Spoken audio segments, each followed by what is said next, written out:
우리 이 시간에 다 같이 하나님의 말씀 나누겠습니다. 하나님의 말씀은 누가복음 5장 27절에서 39절까지의 말씀입니다. 누가복음 5장 27절에서 39절까지의 말씀. 가급적이면 여러분 성경 펴시고 그리고 다 준비되셨으면 자리에서 일어나셔서 저와 여러분 한 절씩 교독하도록 하겠습니다.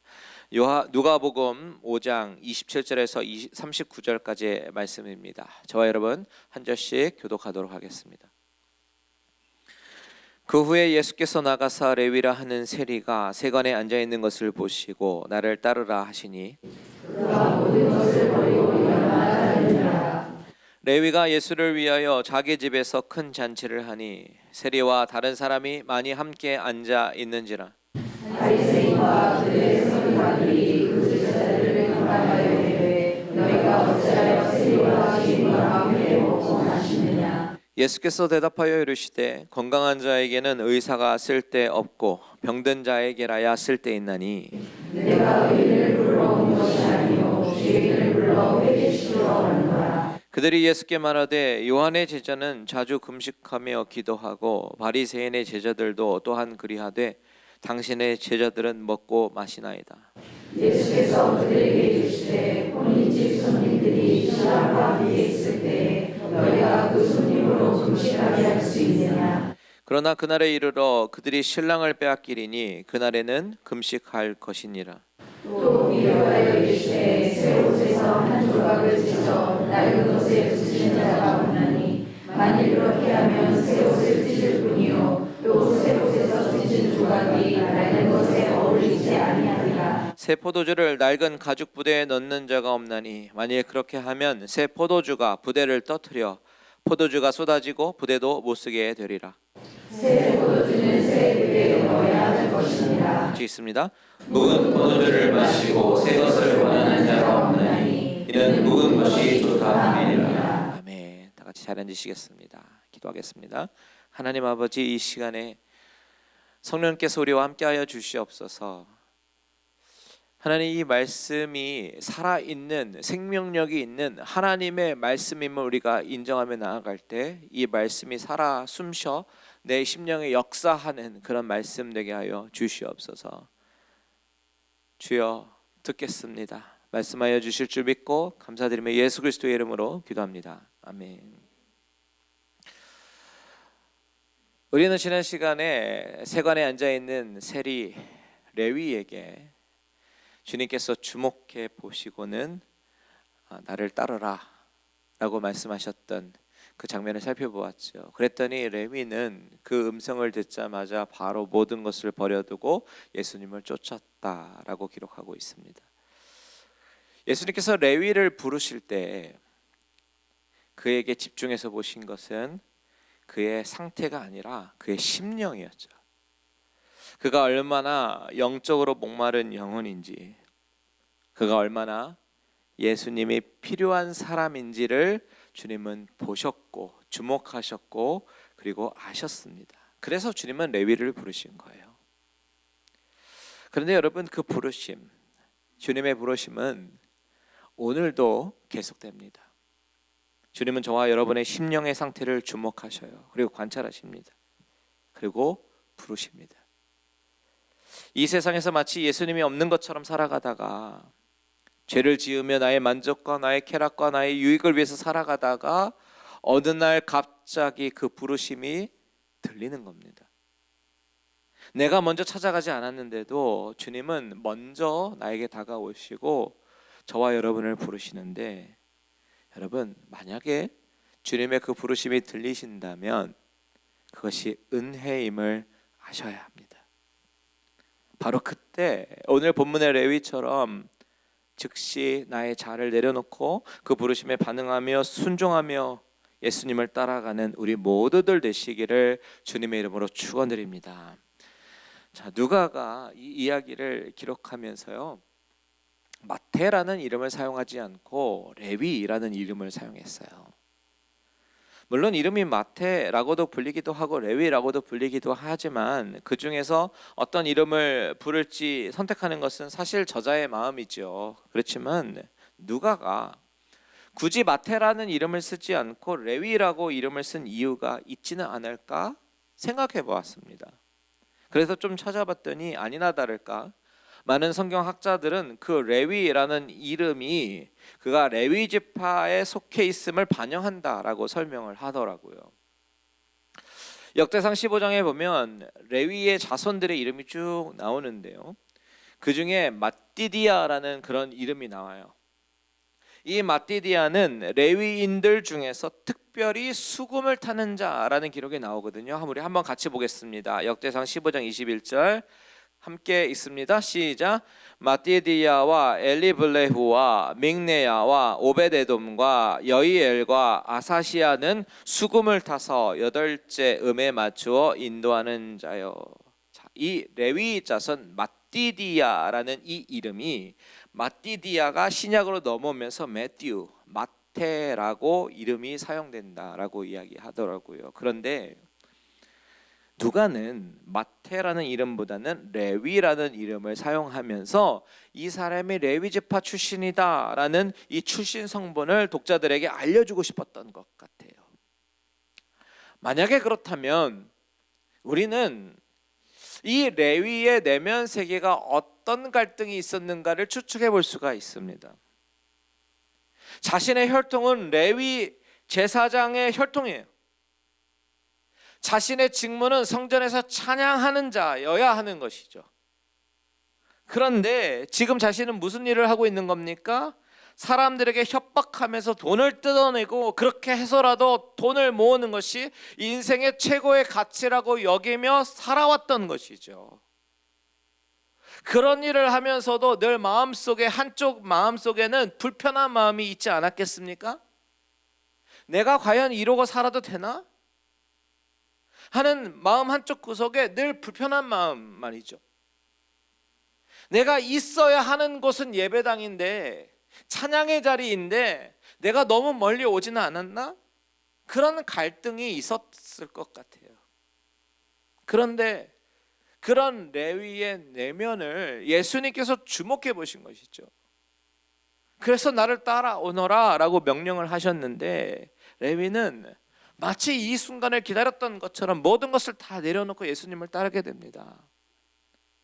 자신을 부르시는 그 주님의 음성에 반응했던 것이죠.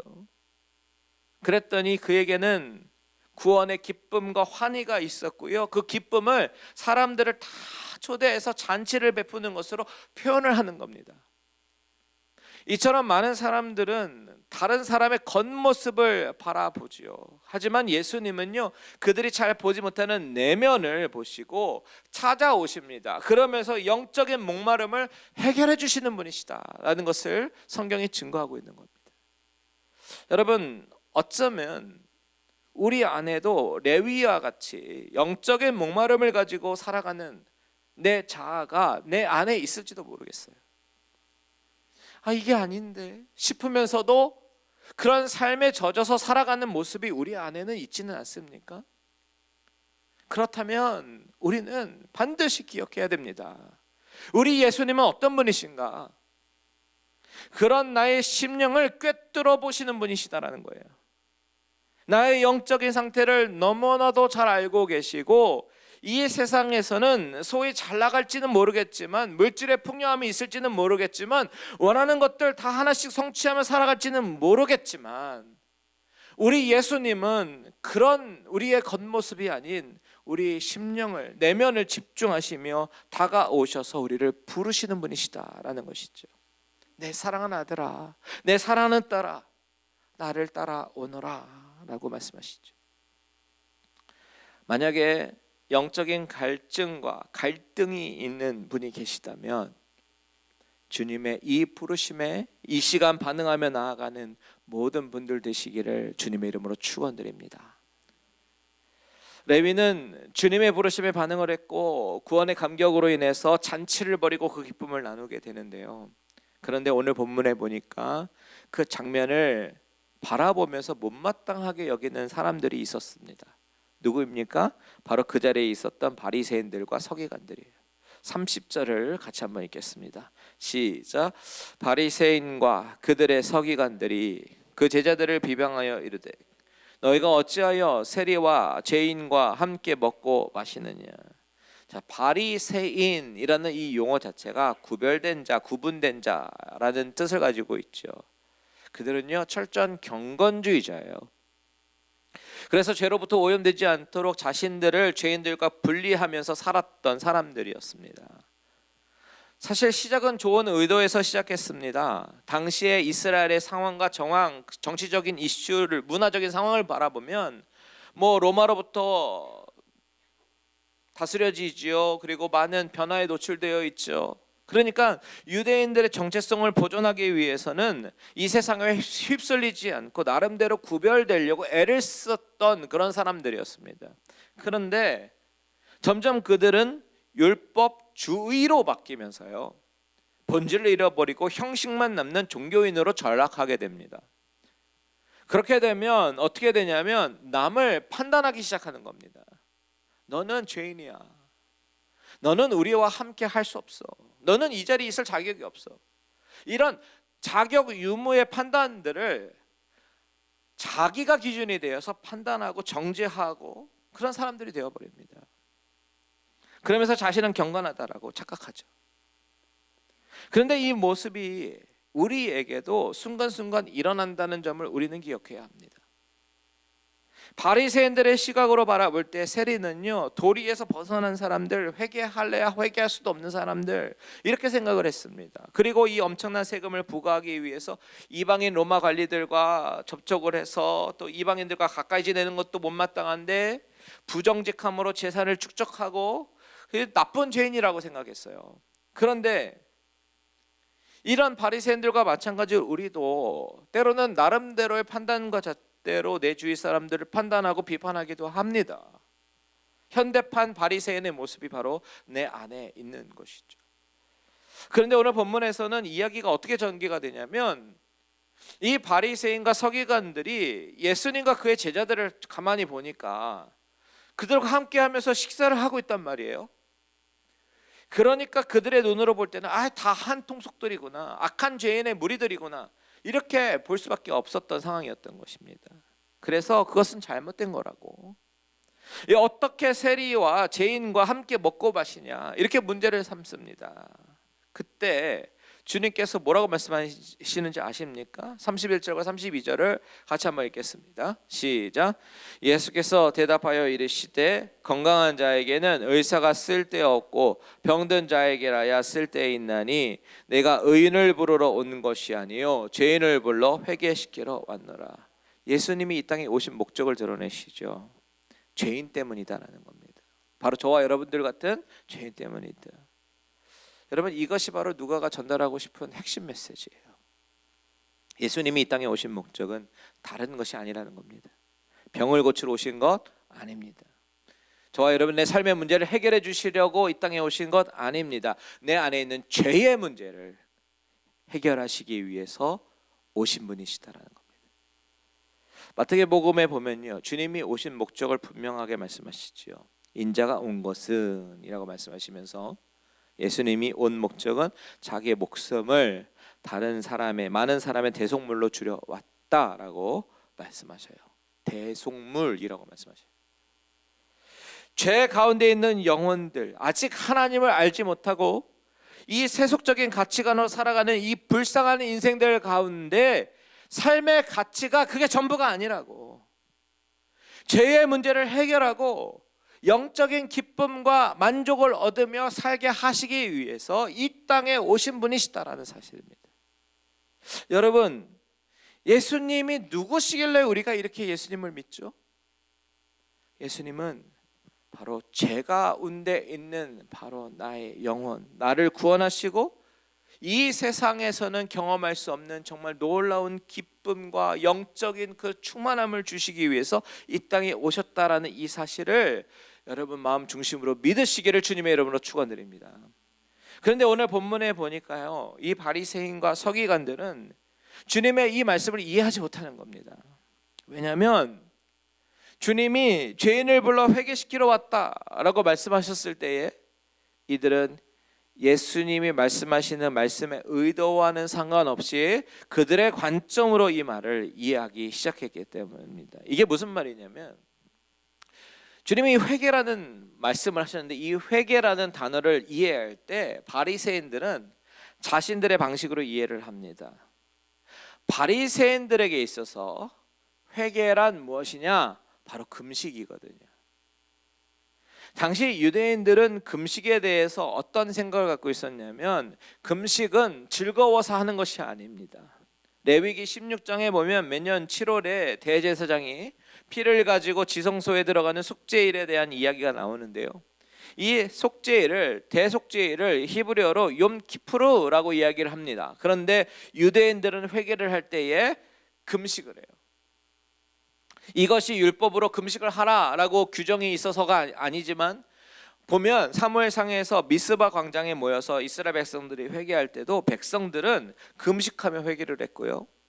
다윗도 바세바와의 범죄를 한 이후에 나단 선지자로부터 지적을 받았을 때 금식하며 밤새도록 땅에 엎드려서 회개 기도를 했다라는 기록이 있습니다. 뿐만이 아니죠. 에스라 선지자도 백성들에게 회개를 촉구할 때 금식을 선포하고 요나 선지자라든지 아니면 다른 선지자들도요 금식을 선포하며 회개하는 장면이 많이 나옵니다. 그래서 유대인들은 지금도 대속죄일이 되면 25시간 동안 금식을 한다고 해요.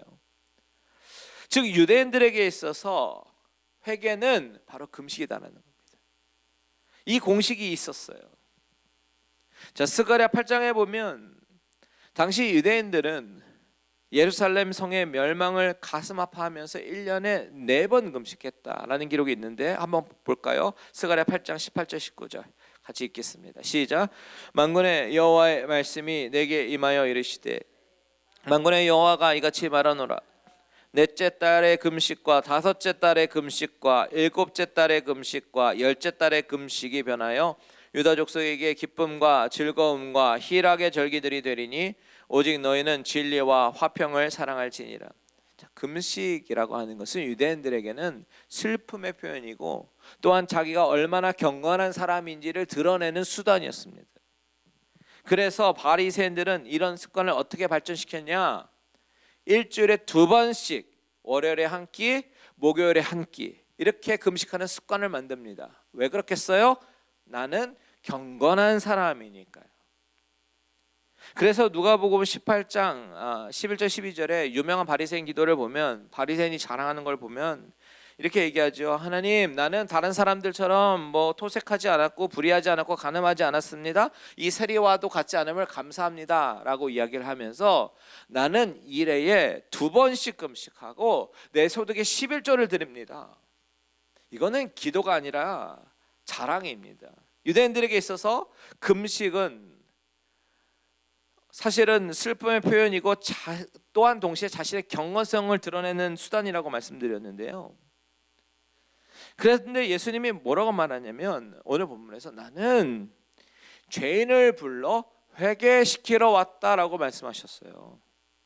그러면 이 말씀을 들은 바리새인들이 어떻게 생각을 하겠습니까? 오케이, 그러면 회개시키러 오셨으면 그러면 금식해야죠. 왜 죄인들과 같이 식사를 하십니까? 바로 이것입니다. 33절에 보십시오. 이렇게 얘기하는 거예요. 요한의 제자는 자주 금식하고 기도하고 바리새인들의 제자들도 또 그렇게 합니다. 그런데 당신의 제자들은 먹고 마시지 않습니까? 이렇게 이야기하는 겁니다. 이때 주님께서 아주 중요한 이야기를 말씀하셔요. 다 같이 34절과 35절 함께 읽겠습니다. 시작. 예수께서 그들에게 이르시되 혼인집 손님들이 신랑과 함께 있을 때에 너희가 그 손님으로 금식하게 할 수 있느냐? 그러나 그날에 이르러 그들이 신랑을 빼앗기리니 그날에는 금식할 것이니라. 여러분 잘 보십시오. 예수님은 혼인잔치의 비유를 말씀하시면서 혼인집에서 손님들이 신랑과 함께 있을 때는 잔치가 되어야지 금식할 수가 없는 것이다, 이렇게 말씀하시는 거예요. 바리새인들은 지금 금식 이야기를 하고 있는데 예수님은 지금 혼인잔치 이야기를 하십니다. 이 동문서답처럼 들리는 이 이야기를 주님이 하시는 이유는 예수님에게 있어서 회개란 무엇이냐? 바로 눈물보다는 기쁨과 더 관련이 있다는 이야기입니다. 한 사람의 회개와 그것으로 인한 구원은 바로 혼인잔치의 주인공이신 신랑 되신 예수님과 혼인을 올리는 혼인식을 하는 그런 축제와 같은 것이다 라고 주님이 지금 이야기를 하고 계시는 거예요. 지금 예수님은 예수님을 메시아로 맞이하는 사람들에게 새롭게 열려지는 하나님의 나라에 대한 말씀을 하고 계시는 건데요, 새로 시작된 하나님의 나라는 결혼식에 비유될 만큼 기쁨의 축하와 잔치가 벌어지는 그런 것이다 라는 것이죠. 한 영혼이 돌아왔을 때 아버지가 덩실덩실 춤을 추시며 기뻐하시면서 잔치를 여는 그런 탕자의 아버지와 같은 모습, 이런 드라크마를 찾아서 이웃들과 같이 잔치를 여는 그런 여인과 같은, 잃은 양 한 마리를 찾고 정말 그것 때문에 기뻐서 이웃을 다 불러 초대하고 잔치를 여는 그런 목자와 같은 그 심정, 그런 기쁨, 그 잔치, 그것이 바로 하나님의 나라다라는 거예요. 그것을 주님께서 말씀하고 계시는 겁니다. 레위와 같은 죄인이 지금 회개를 하고 예수님의 제자가 되었는데, 그것은 당연히 축제와 같고 잔치와 같은 일임을 이야기하는 거예요. 슬퍼하며 금식할 일이 아니라는 겁니다. 그런데 문제는 이야기가 여기서 끝이 아니죠. 우리 35절 보십시오. 주님이 뭐라고 말씀하시냐면 혼인잔치에서 신랑을 빼앗기는 날이 온다는 겁니다. 그 날이 금식하는 날이 될 것이다, 이렇게 말씀하시죠. 여기서 빼앗기다라는 단어, 아파이로라는 단어는요, 원치 않는 상황 속에서 폭력적인 방법으로 제거되는 것을 의미합니다. 지금 주님은 처음으로 십자가에 대한 암시를 하고 계셔요. 그동안 한 번도 자신의 죽음에 대해서 암시하고 이야기를 안 하셨는데, 이 잔치에서 첫 번째로 암시하십니다.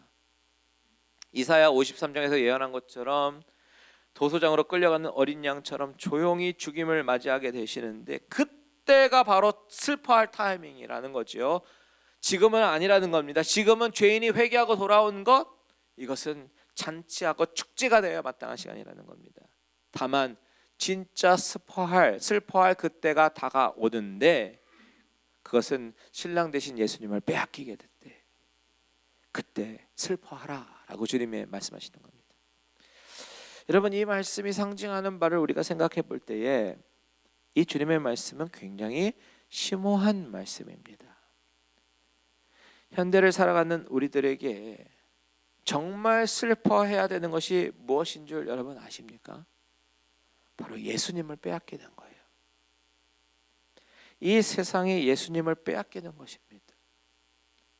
나의 바쁜 스케줄이 예수님을 빼앗기게 만들고, 나의 이기적인 생각에 예수님을 빼앗기고, 내 생각의 틀 안에 예수님을 가둬버리고, 우리는 이런 것들에 대해서 슬퍼하고 금식해야 되는 거예요. 여러분, 우리들의 삶에 예수님보다 더 우선시되는 것이 무엇입니까? 하나님 앞에 예배드리는 것보다 더 중요한 것이 무엇이 있냐고요.